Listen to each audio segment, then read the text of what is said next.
Yon, isang mapagpalang hapon mga kalingap. Araw ngayon ng Friday at kumuha tayo ng buhangin. Kasama natin si MC. At pang ano po yan? Pang tiles. Ayan, pang tiles na po yan. Baka bukas makapag-tiles kami. Ayan, maraming salamat Ate Beng. At sa inyong pa-tiles, nagbigay si Ate Beng ng 10,000 po. Salamat po Ate Beng. At papatiles na po natin. So pinasamantala po natin ngayon habang mainit po, uminit yung panahon. Makakapasok yung sasakyan natin hanggang dun sa bahay. Kaya may hatid natin yung buhangin dun hanggang dun sa bahay.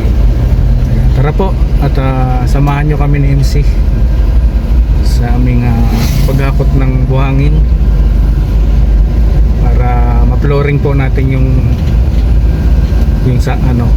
ma-tiles po, may tiles na yung sa sala. So ayan na po, malapit na kami.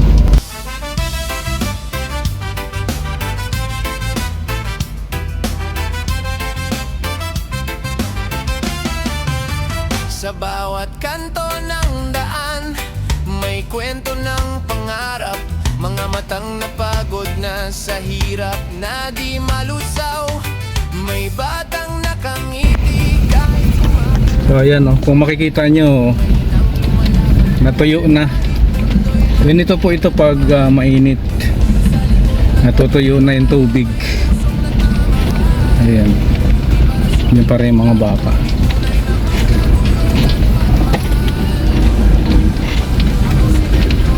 Ayan, tuyo na yung tubig dito. Dito tayo lagi nababaon. Ano lang natin muna. So yan na po.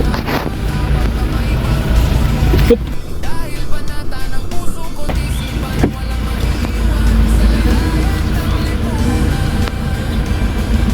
Si Patrick, muntik na mabangga si Patrick. Mabangga si Patrick.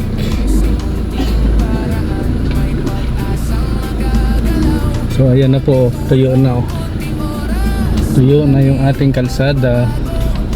Ay yung mga bakat nung kayuda natin.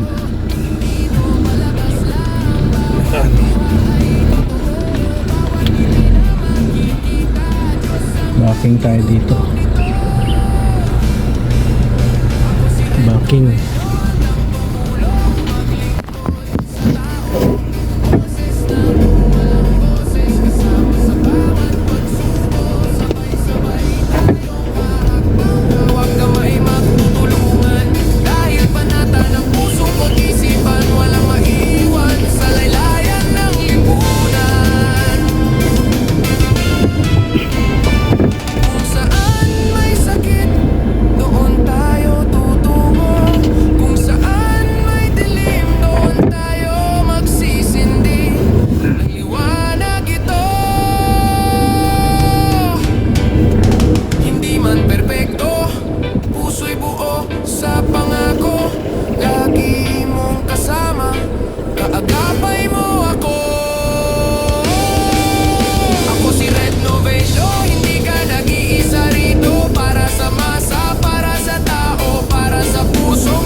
Pa?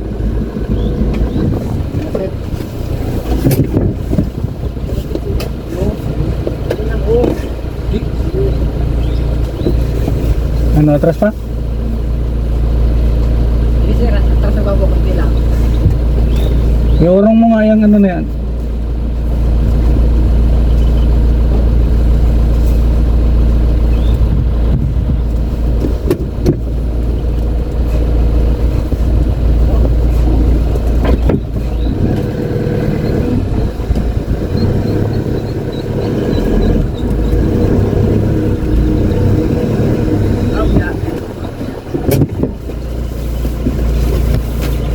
So yan, nandito na tayo.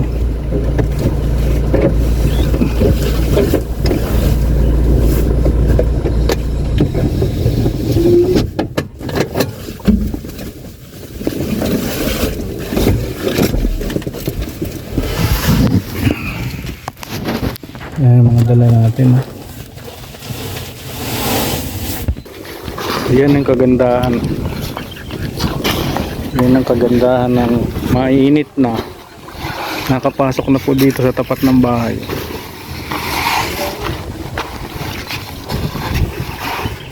Yung ating buhangin.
Yun.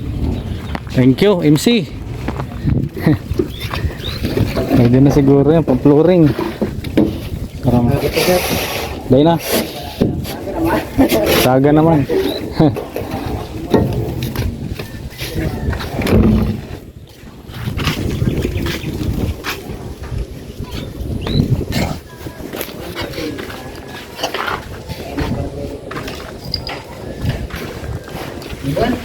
Hintay lang nila sa MC. Hindi sila makaalis na wala sa MC. Oo. Baka mag-iyak yan. Si MC na ang architect nila. Si MC.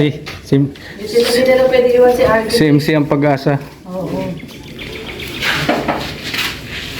Bukas, lalapatan na lang yan. Bukas, ano na yan? Tapos na yan. Tapos lapat na yun. Tapos sa Monday daw, talas na si Kuya Jersey. Abutin doon sa tennis. Okay. Papasok ka. Pagpilawin natin. Sige, Kuya. Pag inarukan mo. Sige, sige. Sige, bukas na. Sige. Wala na po kami. Oo. Okay. Ang dami ko siguro mo.